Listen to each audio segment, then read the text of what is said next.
Good morning, ladies. Happy Monday. I hope this message finds you well. Had to scurry out of the house quickly. Not gonna lie, I slept like junk. I took a late nap yesterday afternoon because I had a freaking headache again for the second day in a row, and just didn't sleep that great at all. So got ready, and I figured I will do my Bible study here where it's quiet because it's rainy and ugly, and I cannot get trapped where I live traffic wise after 6:20, because if I do, I'm there for like an hour and 15 minutes, and it's literally only 25 miles away. So it's where I live is ridiculous in terms of traffic. So it's quiet, no one's in the office yet. Let me get my study on before I start a whole crazy day. This week is going to be super crazy. I'll be in the office all week just because we have a lot of trainings and a lot of meetings. So got to be here for some of those as well as set up for some of those. So it's going to be an awesome week. Let's start this off right. And we are going to be on the book of Leviticus in the Bible today. And I just realized that this Bible study, and not that I realized, I just haven't thought to think of it to even read it, but I'm going to also read the purpose of each chapter starting moving forward now, so that way when you start the series we get a better understanding as to what's happening. Because if you're like me, sometimes it's like, okay, what just happened? Did something just change, or in the same place? So I'm just going to let you know that the book of Leviticus is an extensive guidebook showing God's people how to live daily in relationship to him and one another. God desired fellowship with his people, and the book of Leviticus taught the people how to maintain that fellowship by experiencing the Lord's presence and dedicating their lives to him. They were to be holy, for the Lord himself is holy, referenced in Leviticus chapters 11, verse 44, chapter 19, verse 2, and chapter 20, verse 7. God's people were to separate themselves from evil and impurity and unto righteousness and obedience. Through the sacrificial system described in Leviticus, the worshiping community learned about the nature of God and how to enjoy a right relationship with him. Reading Leviticus alongside Psalms provides an even more complete picture of the nature of Israel's worship. And it's true, I've been told that Proverbs 1 through 31, it's the chapters, you can actually read it for each day of the month. It's more what it's intended to, with a handful of Psalms, 3 to 5 for each a day, and let that reside and just let it speak to you, see what you think about it. But it's also good to do daily, not just with what we're doing. However, Leviticus chapter 1, verse 1 goes like this. Now the Lord called to Moses and spoke to him from the tabernacle of meeting, saying, Speak to the children of Israel and say to them, When any one of you brings an offering to the Lord, you shall bring your offering of the livestock of the herd and of the flock. In his offering is a burnt sacrifice of the herd. Let him offer a male without blemish. He shall offer it out of his own free will at the door of the tabernacle of meeting before the Lord. Then he shall put his hand on the head of the burnt offering, and it will be accepted on his behalf to make atonement for him. He shall kill the bull before the Lord, and the priests Aaron's sons shall bring the blood and sprinkle the blood all around on the altar that is by the door of the tabernacle of meeting. And he shall skin the burnt offering and cut it into pieces.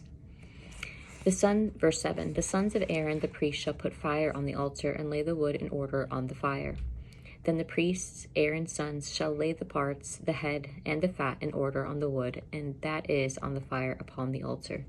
But he shall wash its entrails and its legs with water, and the priest shall burn all on the altar as a burnt sacrifice, an offering made by fire, a sweet aroma to the Lord.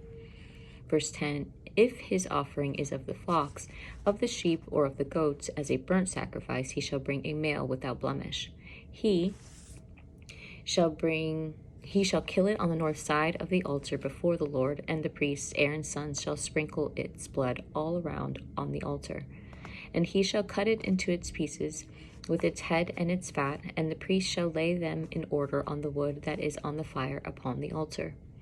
But he shall wash the entrails and legs with water. Then the priest shall bring it all and burn it on the altar. It is a burnt sacrifice, an offering made by fire, a sweet aroma to the Lord. Verse 14, and if the burnt sacrifice of his offering to the Lord is of birds, then he shall bring his offerings of turtle doves or young pigeons. The priest shall bring it to the altar, wringing off its head, and burn it on the altar. Its blood shall be drained out at the side of the altar. And he shall remove its crop with its feathers, and cast it beside the altar on the east side into the place for ashes. Then he shall split it at its wings, but shall not divide it completely. And the priest shall burn it on the altar on the wood that is on fire. It is a burnt sacrifice, an offering made by fire, a sweet aroma to the Lord. Leviticus chapter 2, verse 1. When anyone offers a grain offering to the Lord, his offer shall be of fine flour, and he shall pour oil on it, and put frankincense on it.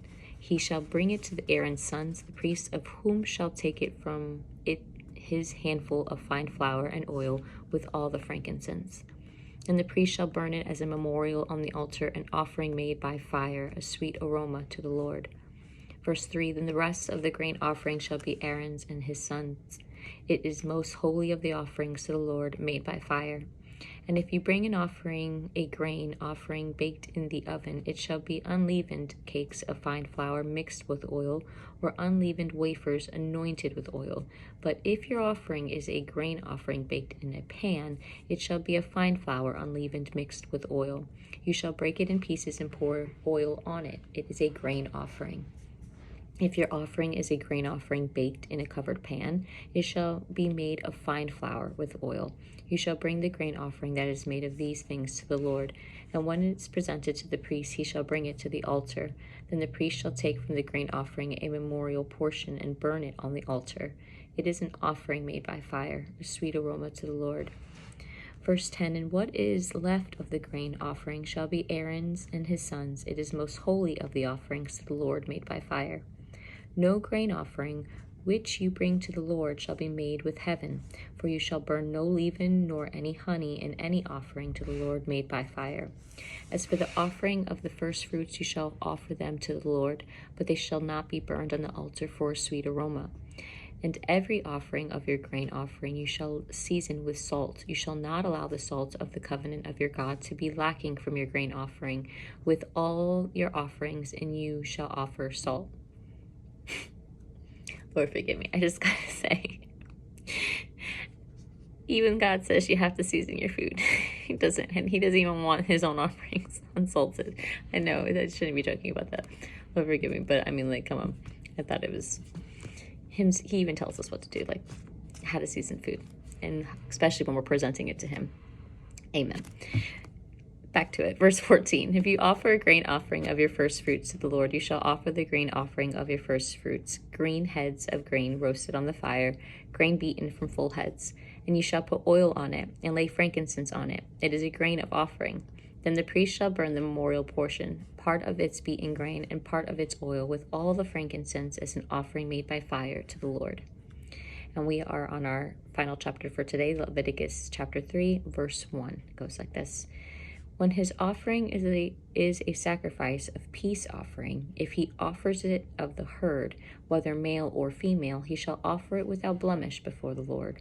And he shall lay his hand on the head of his offering, and kill it at the door of the tabernacle of meeting. And Aaron's sons, the priests, shall sprinkle the blood all around the altar. Then he shall offer from the sacrifice of peace offering an offering made by fire to the Lord. The fat that covers the entrails, and all that fat that is on the entrails, the 2 kidneys and the fat that is on them by the flanks, and the fatty lobe attached to the liver above the kidneys, he shall remove. Verse 5, And Aaron's sons shall burn it on the altar upon the burnt sacrifice, which is on the wood that is on the fire. An offering made by fire is a sweet aroma to the Lord. Verse 6, If his offering as a sacrifice of peace offering to the Lord is of the flock, whether male or female, he shall offer it without blemish. If he offers a lamb as his offering, then he shall offer it before the Lord. And he shall lay his hand on the head of his offering, and kill it before the tabernacle of meeting. And Aaron's sons shall sprinkle its blood all around the altar. Then he shall offer from the sacrifice of the peace offering as an offering made by the fire to the Lord, its fat and the whole fat tail, which he shall remove close to the backbone, and the fat that covers the entrails, and all the fat that is on the entrails, the 2 kidneys, and the fat that is on them by the flanks, and the fatty lobe attached to the liver above the kidneys, he shall remove.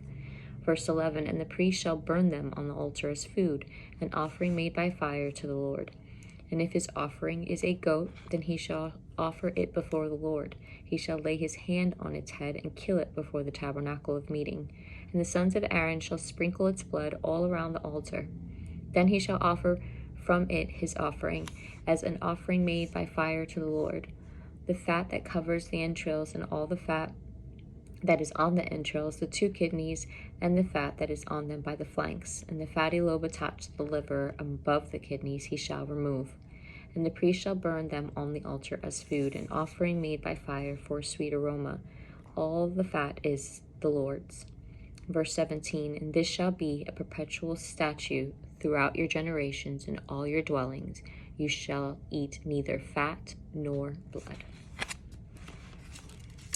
And that is all for today's Bible study, ladies. I hope you got something out of it, or if it speaks to you. Be sure you read it on your own, because I know I go very, very fast. It's hard to sometimes take it all in. So wherever you're hearing this from, I appreciate you joining. And yeah, I hope you guys have an awesome and blessed week. Let's get this day going. Talk to you guys soon. Be blessed.